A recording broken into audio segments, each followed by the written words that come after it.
oleh VOC Belanda saat itu menjadi dasar seolah-olah label Habib dengan dikatakan zuriyah Nabi inilah yang akan membuat para warga Indonesia yang terutama Muslim akan menghormati mereka. Satu, akan menghormati. Dua, akan memberikan profilit bagi klan ini. Karena apa? Bersedekah atas nama Nabi. Itu tujuan orang-orang Muslim supaya membuat senang baginda Nabi. Itu doktrin mereka. Dan saat ini kawan-kawan, ya, satu-satunya klan yang tidak mengakui kemerdekaan bangsa Indonesia ya klan Ba'alawi, karena leluhurnya dulu memang tidak mau menaturalisasi kelompoknya, etnisnya untuk menjadi warga negara Indonesia. Beda dengan Chinese, beda dengan yang lain, berbondong-bondong. Ada sebagian yang pulang karena apa? Aturannya saat itu mau dipulangkan atau menaturalisasi, menjadi lebur jadi satu warga negara Indonesia keturunan. Lah, Ba'alawi satu-satunya kelompok yang tidak melakukan itu dan tidak mau dipulangkan. Maka saat itu inisiatif dari Bung Karno di tahun 1960 dengan diutusnya Jenderal Ahmad Yani, kepercayaan beliau untuk sowan ke Pondok Pesantren Cirebon, di mana di sana ditemui oleh 4 kiai sebagai mukhtasarnya Nahdlatul Ulama. Dari mana dan apa tujuan daripada Jenderal Ahmad Yani diutus oleh Bung Karno? Salah satu dari poin yang ditanyakan, apakah orang zaman para Habib ini, ya, Ba'alawi ini adalah zuriyah Nabi? Dijawab oleh kiai-kiai saat itu, tidak, bukan, alias nasabnya tidak tersambung ke Rasulullah. Maka tujuan Bung Karno baru diungkapkan, karena mereka itu bukan zuriyah Nabi, kami pemerintah atas perintah Bung Karno, kami diutus untuk sowan kepada kiai, mohon pertimbangan, saran, kritik dan masukan, karena pemerintah ingin, ya, memulangkan, mendeportasi secara massal klan mereka kembali kepada asal di mana mereka saat itu datang. Maka salah satu dari kiai kita itu tidak setuju karena bertentangan dengan Pancasila dan dianggap kelompok mereka itu sesama Muslim, ya, tidak boleh saling menyakiti, kan seperti itulah, ya, kelompok mereka, kawan-kawan. Dan saat ini tahu kan, setelah ada tesis, oh ternyata yang Anda hormati, yang Anda muliakan tidak lain tidak bukan malah rasnya itu Yahudi Askenazi, boro-boro keturunan Rasulullah, orang Arab saja bukan. Inilah yang harus Anda sadari. Kelompok mereka ini berbahaya, menjadi benalu perusak di bangsa ini kelak ketika bukan di zaman kita, mungkin di zaman anak-anak dan cucu-cucu Anda. Mantap, host, aku mau tanya, host. Kalau fakta sejarah, Ba'alawi tidak ada satupun yang angkat senjata, gabung dengan kiai, santri, dan para pejuang Indonesia untuk mempertahankan kemerdekaan. Nggak ada. Nah, pertanyaan saya, zaman geger PKI, ulama-ulama kita, kiai-kiai kita disiksa dan dimetongkan oleh PKI. Ada nggak Ba'alawi yang dikejar-kejar PKI saat itu? Loh, nggak ada loh, mereka itu yang memimpin kok. Pemimpinannya kan klan mereka, dan mereka itu otak dibalik penangkapan, pemetongan daripada ulama loh. Ulama, kiai, bahkan santri yang ditokohkan di masyarakat, semua dimetongkan. Ini otaknya kelompok mereka. Maka ketika ada statement dari Prof. Mahfud MD saat itu, tidak ada satupun Habib Ba'alawi sebagai satu panitia, salah satu panitia persiapan kemerdekaan di bangsa ini di badan BPUPKI, tidak ada. Berarti memang klan mereka ini hanya mengaku-ngaku bahwa mengalir berapa darah para Habib. Kalau tidak ada Habib, Indonesia masih terjajah. Itu bullshit, omong kosong. daripada kelompok mereka yang ingin menggeser pahlawan-pahlawan seolah-olah pahlawan-pahlawan itu dari kalangan mereka. Sadarlah wahai Mukibo, kembalilah kepada pangkuan NKRI, kepada ulama-ulama Nusantara dan kiai-kiai Nusantara yang jelas-jelas mencerdaskan Anda dan mempertahankan Ibu Pertiwi ini supaya tidak diacak-acak sejarahnya, diacak-acak leluhurnya, termasuk diacak-acak nasabnya oleh klan mereka. Ada malah host di daerah Jawa Timur, itu seorang kabib, dia itu PKI, lalu dieksekusi oleh tentara, dibersihkan kan. Nah tetapi sekarang dirubah bahwa dikatakan kabib itu dimetongkan oleh PKI, padahal dia itu dimetongkan tentara karena dia PKI. Nah itu wali sejarah host. Berarti lempar batu sembunyi tangan, logika falsi, logika yang terbalik. Loh, nek aim ten gitu loh.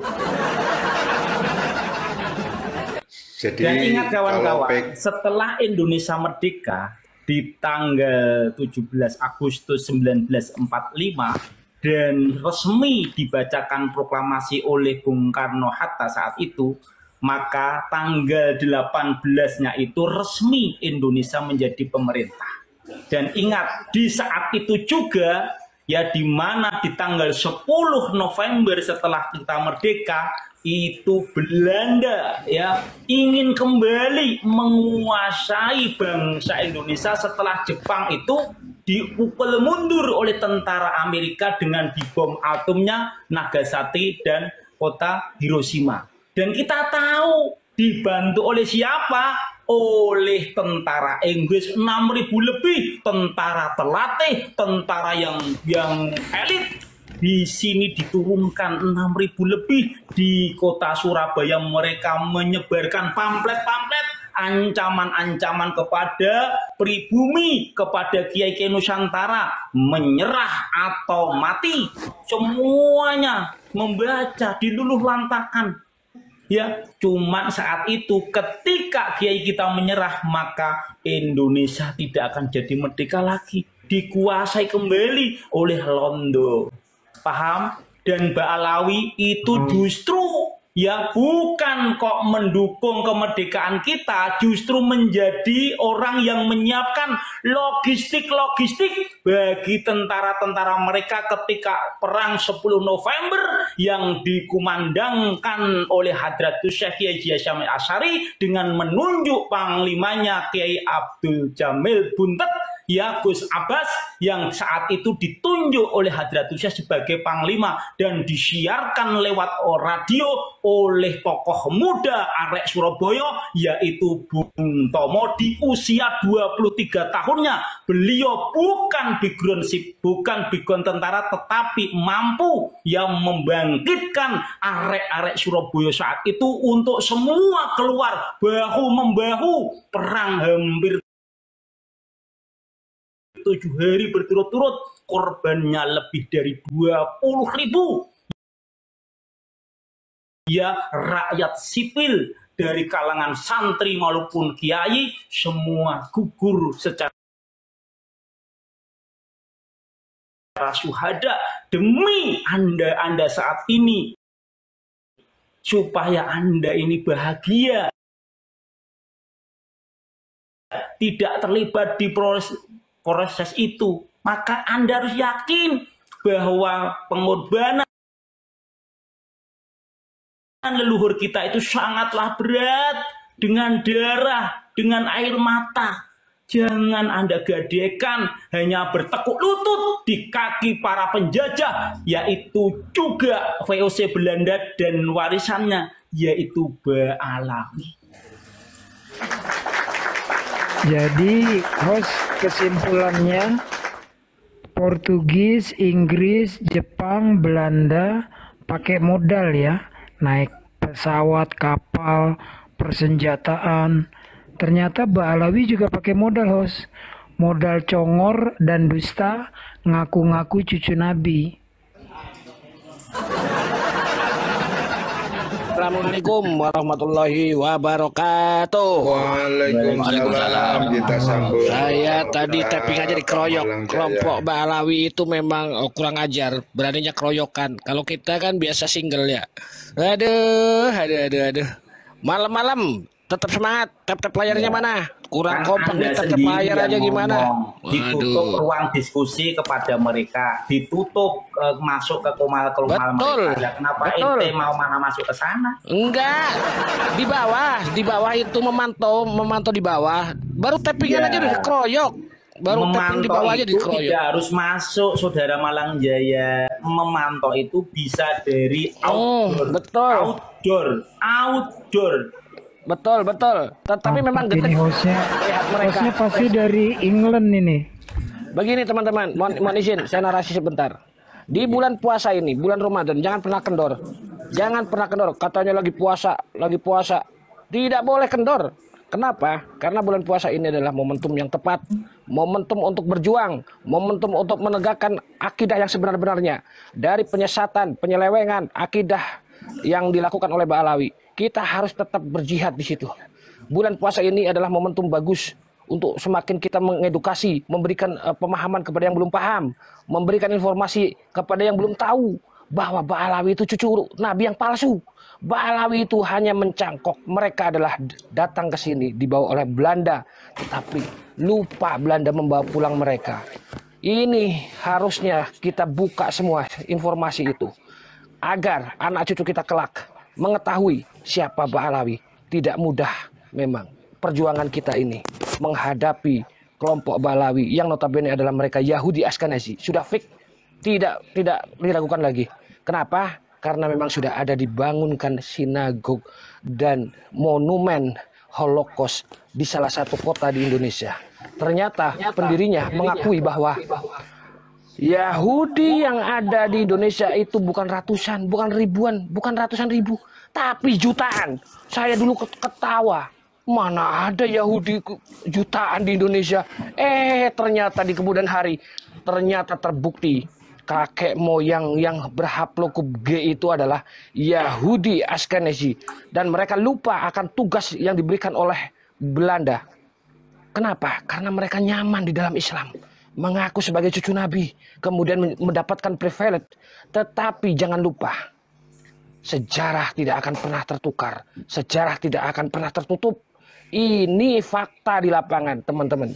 Mereka dibawa Belanda karena takut Turki Utsmani akan bangkit lagi. Itu isu Yahudi kenapa membantu Belanda dengan modal, dengan persenjataan, menguasai satu wilayah yaitu Indonesia. Mereka merekrut orang-orang pribumi untuk berkhianat kepada Belanda, kepada Indonesia. Tetapi di sini saya mengatakan ini bukan tentang Indonesia.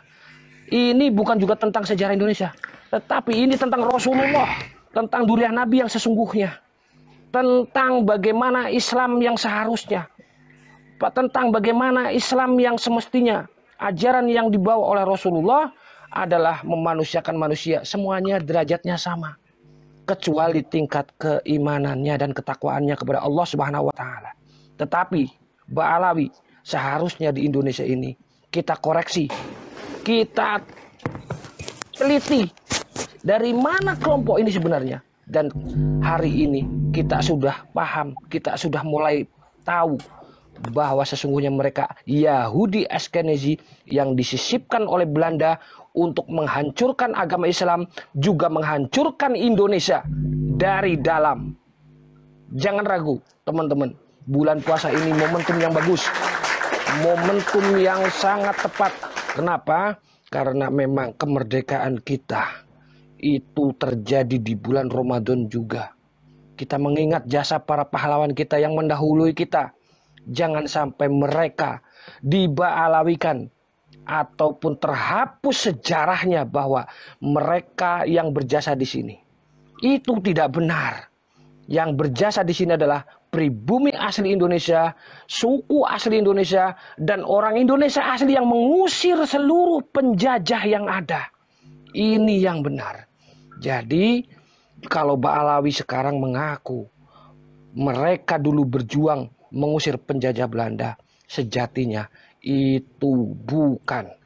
Dan mereka itu pembohong besar. Jangan pernah dekati mereka, jangan pernah masuk komal mereka, jangan juga pernah tapping di komal-komal mereka. Blacklist dan blokir akun-akun mereka. Itu cara tepat agar kita tahu bahwa Ba'alawi kehilangan momentum untuk menguasai negeri ini. Itu cara yang tepat saja. Terima kasih host, tetap semangat semua teman-teman. Jangan lupa kita terus suarakan walaupun di bulan puasa. Jangan pernah kendor. Karena bulan puasa ini bulan di mana perjuangan Indonesia mencapai puncak kejayaannya, yaitu di bulan Ramadan. Mudah-mudahan di bulan ini juga Ba'alawi rungkat serungkat-rungkatnya di bulan ini. Terima kasih, lanjut.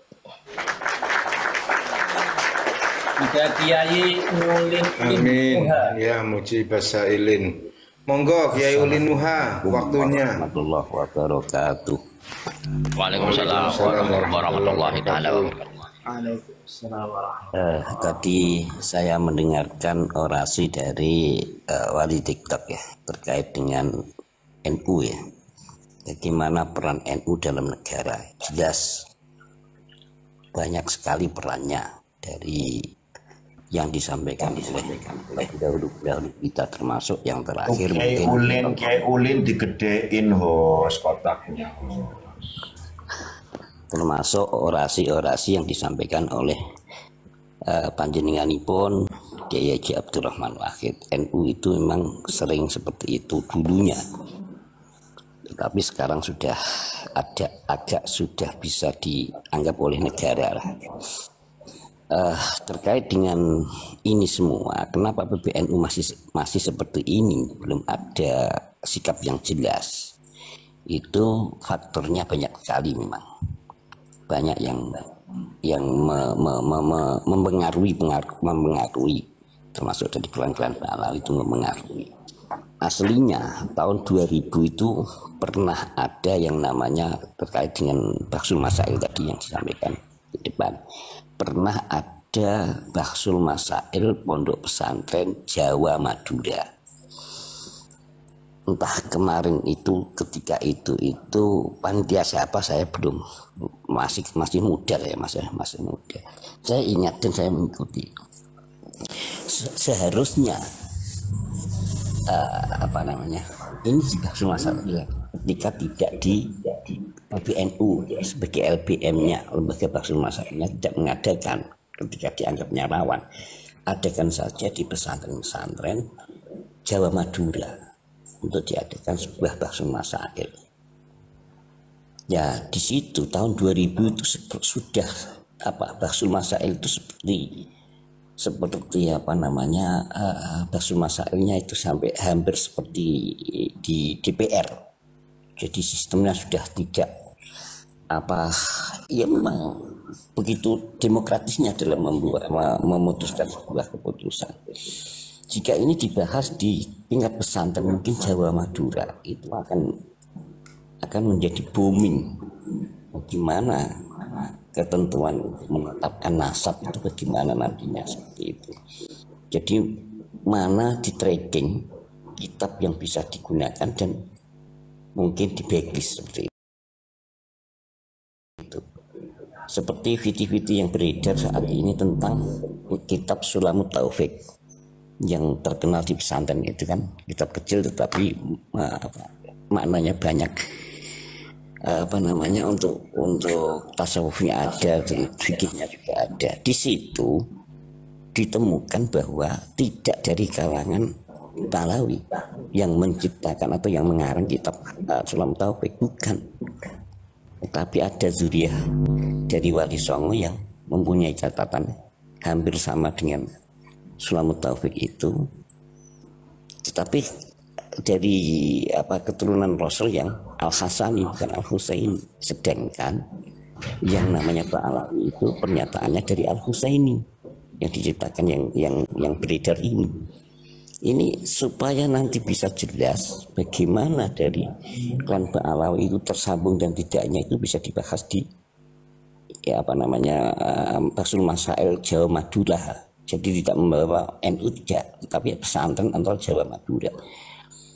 ketika itu ada lagi, insya Allah itu akan memang betul-betul eksistensi pesantren di Indonesia ini nanti bisa mendunia juga, dan juga menjadi keputusannya itu akan menjadi referensi oleh PBNU sendiri yang skopnya mungkin nasional.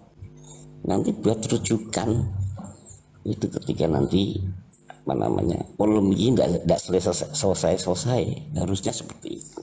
Tetapi saya sebagai orang grassroots paling bawah, jadi hanya menceritakan dulu pernah tahun 2000-an pernah ada Baksul Masail juga, itu berjudul begini,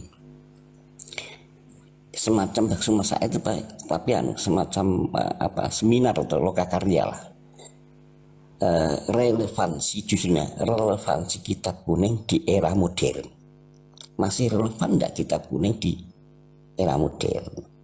Dalam keputusannya, termasuk almarhum Kiai Haji Sahal Mahfud itu, ya masih relevan. Masih relevan karena apa? Karena sampai sekarang yang namanya batas laut itu di kitab itu ada.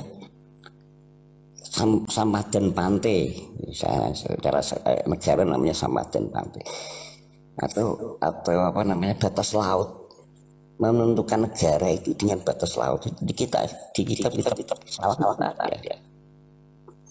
Jadi makanya kuning itu masih relevan zaman modern seperti ini.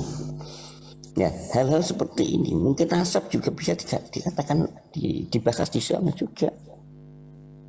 Kalau tidak diadakan oleh PBNU atau LBM PBNU, karena LBM PBNU biasanya mengadakan Baksul Masail ketika muktamar, sedangkan kita muktamar PBNU ini masih 2 tahun lagi mungkin, atau 3 tahun lagi.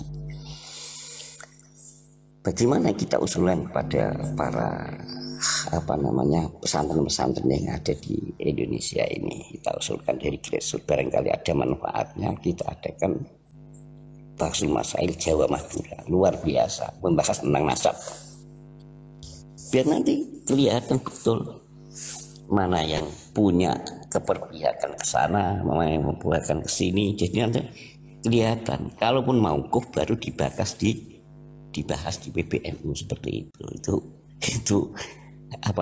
imajinasi saya kalau seperti itu, biar nanti tidak polemik terus. Enggak. Oke, kalau yang alim, yang pintar atau yang punya prestasi kita apresiasi dari kaum Mbak Alawi. Tidak kemudian semuanya Mbak Alawi cucu Nabi, ya tidak, misalkan seperti itu. Jadi nanti mana yang yang alim kita apresiasi kealiman, tapi jangan pengakuannya bagi Nabi itu jangan sampai. Saya lihat video-video yang ada keterangan-keterangan dan video-video itu bahwa Habib Lutfi sudah menyatakan beliaunya katanya cucu Nabi juga. Pernyataannya, jadi mereka bertahan mengakui bahwa dia cucu Nabi, itu masih mengakui. Karena mungkin berpatokan pada mungkin Bugia yang 200 tahun yang lalu seperti itu. Jadi nanti di trading kitab mana yang bisa digunakan dan mana yang tidak bisa digunakan seperti itu. Artinya digunakan itu buat referensi kita berpedoman. Kan Islam itu berdalil, kan harus ada dalilnya. Itu sementara yang bisa saya sampaikan. Mohon maaf jika ada yang tidak pas dalam orasi saya. Ya, makasih Kiai. Ya. Sedikit ya sebelum ditanggapi Kiai kita. Jadi betul yang dikatakan oleh Kiai Ulin Nuha tadi ya. Sulam taufik yang diajarkan di pesantren-pesantren, bahkan diterangkan belum lama oleh Gus Kausar, salah satu Gus dari Pondok Al-Falah Seloso, bahwa sulam taufik itu yang membikinkan karyanya Ba'alawi, yang menyarahi Mbah Nawawi. Jadi kalau Ba'alawi Anda rungkatkan, rungkat pula ilmu yang Anda pelajari di pesantren. Ya ternyata di forum Naat kemarin ditemukan manuskrip di mana Sulam Taufik itu ya yang versinya Ba'alawi itu kan tertulis 1400 Hijri.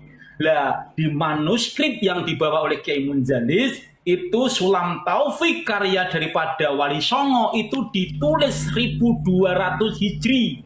Berarti ya karya Ba'alawi Sulam Taufik itu hanya hasil saduran dari karya leluhur daripada Wali Songo. Ini fik karena ada manuskripnya dan itu akan diuji manuskripnya nanti di Surabaya oleh Profesor Manahem Ali kawan ya untuk keaslian dan umur daripada kitab manuskripnya. Ini bentuk pembajakan ilmu, nyadur kok ngaku ngeklaim yang membuat karya. Ini kita tertipu sejarah-sejarah ilmu, termasuk kejahatan ilmu itu sendiri yang dilakukan oleh klan mereka. Ya, monggo ditanggapi Kiai Musa yang tadi bernarasi, Kiai-Kiai yang lain monggo. Orang biasa atau Gus Bani Arsyadi. Ya, ini Bang, saya juga melihat fiti-fiti itu ya. Termasuk Safinatun Najah. Itu juga dibahas gitu loh. Seakan-akan ketika klan Ba'alawi kita anggap sebagai tidak tersambung nasabnya kepada Rasulullah, itu kita dianggap perungkat keilmuan kita. Saya juga orang yang pernah belajar tentang dulu sama guru saya Safinatun Najah dan Sulam Taufik itu. Ini kan menurut saya ini kan sesuatu yang sengaja framing saja, karena memang ketika berbicara nasab itu beda dengan sanad keilmuan, itu hal yang berbeda. Dan ketika berbicara ilmu kita juga, bahkan kita belajar ilmu-ilmu yang lain pun juga bahkan dari non muslim gitu loh. Masa ketika saya belajar ilmu tentang Pitagoras harus juga ikut dengan yang penemu itu, kan nggak seperti itu gitu loh. Kita menghormati guru iya gitu loh, menghormati siapapun sebagai guru iya, tetapi kan kita tidak harus ikut dengan guru kita. Dalam arti umpamanya yang seperti saya sebutkan tadi, artinya kita menghormati guru iya, terlepas itu jadi masih dalam penelitian siapa Sulam Taufik yang sebenarnya yang menulis itu suatu hal yang berbeda. Artinya kita harus bedakan. Sama ketika Kiai Ulin tadi menyampaikan bahwasanya